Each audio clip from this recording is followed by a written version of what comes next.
Assalamualaikum warahmatullahi wabarakatuh. Masih bersama saya Ibu Evi Sukenti MPD, Guru Biologi SMA Negeri 4 Cibinong, Kabupaten Bogor. Pada kesempatan kali ini saya akan mengemukakan permasalahan mengenai peningkatan hasil belajar biologi melalui pembelajaran berdiferensiasi.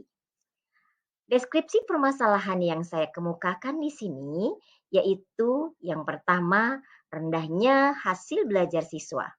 Yang kedua, rendahnya motivasi siswa.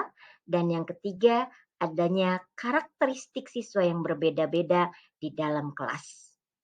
Dari deskripsi permasalahan yang saya temukan di dalam kelas pada saat pembelajaran biologi ini, maka saya dapat mengambil akar permasalahan yang sesungguhnya yang terjadi, yaitu bagaimana melakukan pembelajaran pada mata pelajaran biologi agar mampu memfasilitasi semua kebutuhan peserta didik sehingga dapat meningkatkan hasil belajar biologi di kelas yang saya ajar.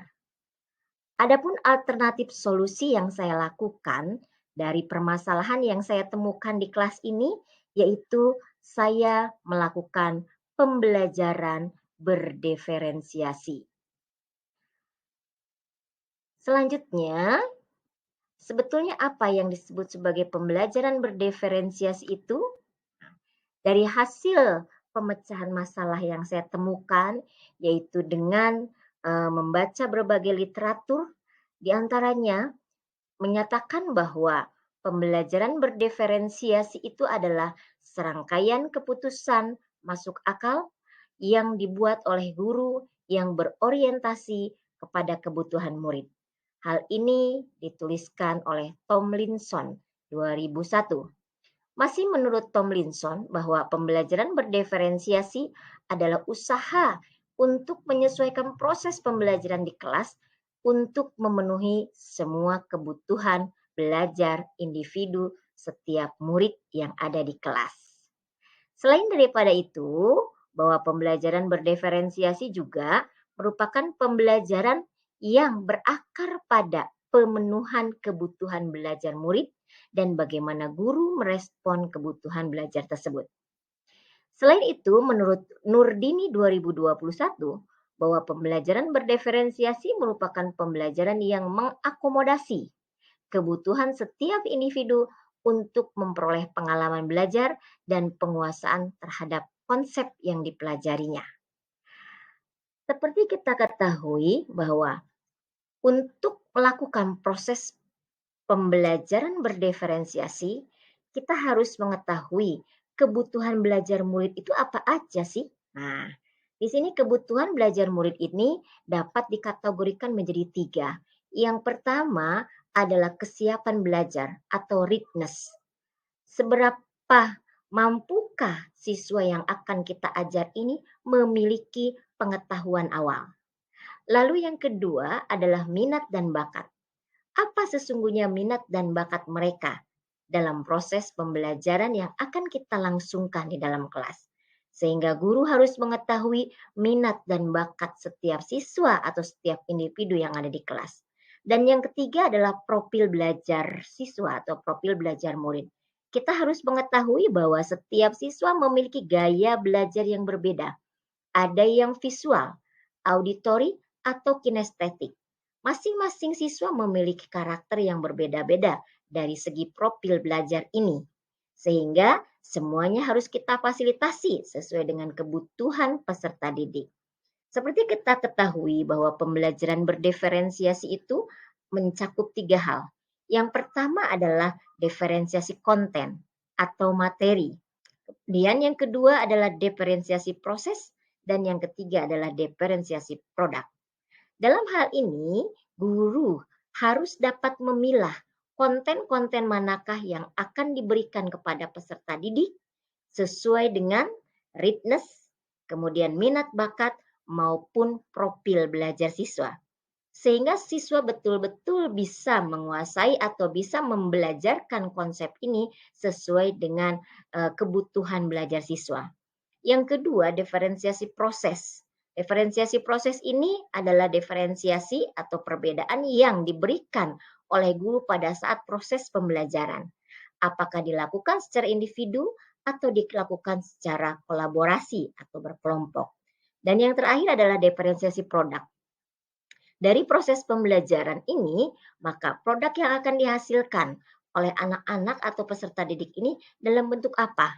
Tentunya produk yang dihasilkan dalam pembelajaran disesuaikan kembali tadi dengan minat, bakat, dan gaya belajar mereka. Sehingga anak-anak bisa menghasilkan produk pembelajaran sesuai dengan minat bakatnya.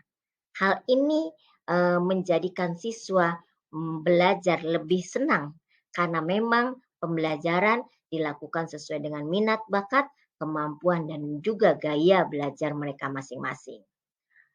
Selanjutnya, lalu bagaimana proses atau hasil pemecahan masalah dalam pembelajaran berdiferensiasi yang saya lakukan di kelas?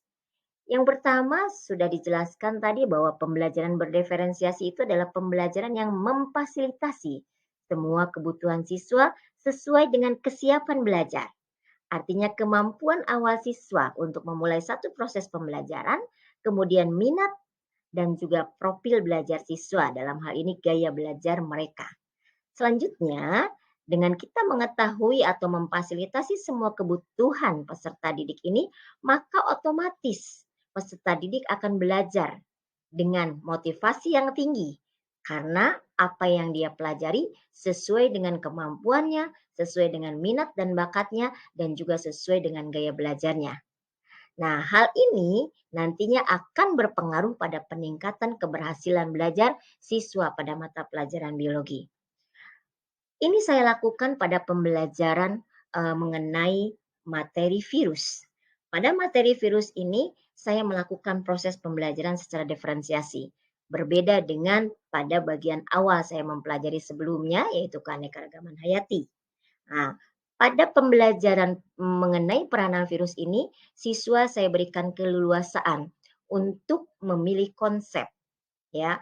Kemudian sesuai dengan minat bakat sampai dengan proses pembelajaran dengan kolaborasi dan nanti menghasilkan satu produk, yaitu mereka harus mempropagandakan pembelajaran atau peranan virus dalam berbagai bentuk media kreatif yang memang diminati dan juga sesuai dengan gaya belajar mereka. Sehingga produk yang dihasilkan dalam proses pembelajaran ini maksimal.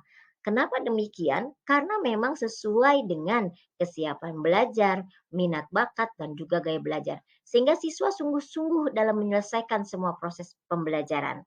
Hal ini berpengaruh terhadap hasil belajar siswa di akhir pada saat saya melakukan tes sumatif. Nah, ini berpengaruh sehingga saya katakan tadi bahwa di sini pembelajaran berdiferensiasi ini bisa meningkatkan keberhasilan belajar siswa khususnya pada mata pelajaran biologi, materi tentang virus. Adapun sumber rujukan yang saya temukan dalam pemecahan masalah ini yang pertama adalah memenuhi kebutuhan belajar murid melalui pembelajaran berdiferensiasi, yaitu modul 2.1 program guru penggerak Kemendikbudristek, kemudian Tomlinson terkait dengan how to difference instruction in mixed ability classroom tahun 2020, kemudian Nurdin DH tahun 2021, pembelajaran berdiferensiasi pada mata pelajaran pendidikan agama Islam dan budi pekerti, Asatizah, Jurnal Ilmiah Pendidikan Agama, volume 1, halaman 124 sampai 138. Itulah pemaparan saya mengenai pemecahan masalah yang saya hadapi di kelas yang bisa kami selesaikan dengan pembelajaran berdiferensiasi. Demikian apa yang bisa saya sampaikan. Mohon maaf jika ada kesalahan. Wabillahi taufiq wal hidayah. Wassalamualaikum warahmatullahi wabarakatuh. Terima kasih.